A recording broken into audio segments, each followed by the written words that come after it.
어떻게 그러면은 뉴스페이퍼 인더스트리가 미래에 재정적으로 온전하게 유지되고 또 성장할 수 있는지 그걸 다들 고민하시는 것 같습니다. 그리고 신문의 미래가 어떻게 될지 AI가 쓰는 게 아닐까. 우리는 월급을 받을 수 있을까? 굉장히 중요한 문제거든요. 또 어떤 질문은 미국에서 어떤 성공한 비즈니스 모델 사례가 있느냐. 아까 partial paywall you mentioned about. 그런 부분에 대해서 좀 조언을 우리한테 줄 수 있는 게 있느냐. 그런 얘기들이 있었습니다. 그런 것들을 전부 모아서 이런 신문 산업, 언론 산업의 미래와 재정적인 가능성에 대해서 좀 답변 부탁드립니다. First of all, I have to believe that journalism and news organizations will survive. This isn't the first challenge we've faced. It may seem more severe than others because the digital revolution has changed so much in our two nations and in the world. But if I think about just the short history, the couple of centuries of American journalism, there were challenges from the beginning of radio, from the beginning of TV, from the beginning of cable television. So we've had, from the movies. So we've had challenges before and we've surmounted them. But I think it will take a mix of different models in order to be successful moving forward. I think one model which you've seen successfully now from some of the large news organizations that I mentioned before, the New York Times, the Washington Post, the Wall Street Journal, but also some mid-sized newspapers like the Minneapolis Tribune, is a partial paywall.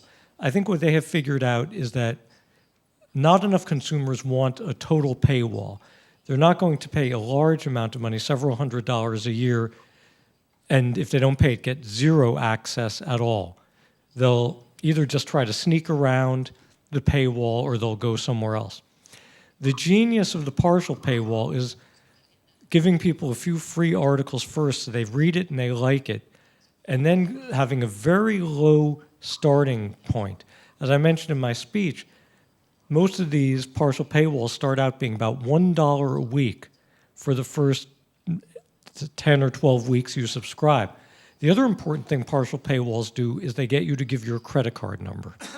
And as you know, once you've given your credit card number to something and it gets automatically charged, you don't even think of yourself as buying it.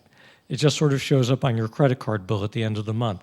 So I think partial paywalls are one option. Another option is to use more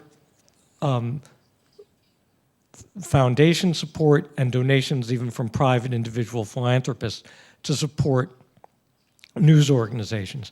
And what this has tended to mean is not general interest news organizations, but specialized ones. So, for instance, in the United States, there's a terrific online-only news organization called the Marshall Project. All it does is cover issues of criminal justice.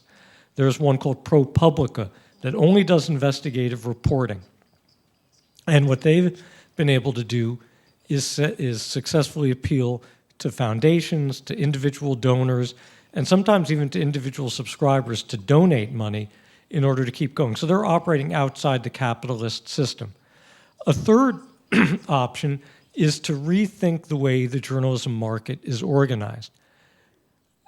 Traditional newspapers like the Times and the Post, the LA Times, the Dallas Morning News, you name it, and general interest magazines and the big TV networks, I always compare them to department stores. You know what a big department store is like. You still have some. You go into the store, whether it's Macy's or Target or whatever the big stores in Korea are, because you sort of choose that store to do the first wave of shopping for you. If you want to buy a suitcase, you can't look at every suitcase. You look at the 20 suitcases they chose to display. If you want to buy a scarf, you can't look at 10,000 scarves. You look at the 100 scarves they have. But you trust them. That's the way newspapers and magazines used to be.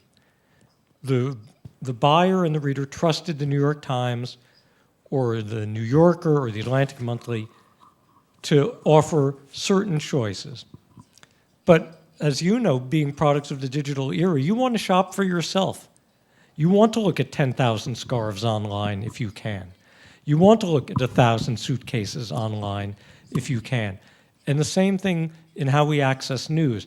So some of the really smart startups in the capitalist part of the journalistic market, some of the exciting startups are so specialized that people will pay a fairly substantial paywall to get it. So there will be a website that does nothing but give you the best sports coverage. I subscribe to such a site. It's called The Athletic. What The Athletic realized is a lot of terrific sports journalists were being laid off. They still wanted to write. A lot of local newspapers had cut their sports sections so much they weren't worth reading anymore. So the people at The Athletic said, let's start this up. Let's hire these people, and let's find these readers all around the country who may live in a bunch of different places, but all share an interest in sports, and we'll give them targeted coverage of their hometown sports teams, as well as general coverage of national sports. The Athletic has become one of the fastest growing news organizations in the United States by being very specialized. And things get far more specialized than that.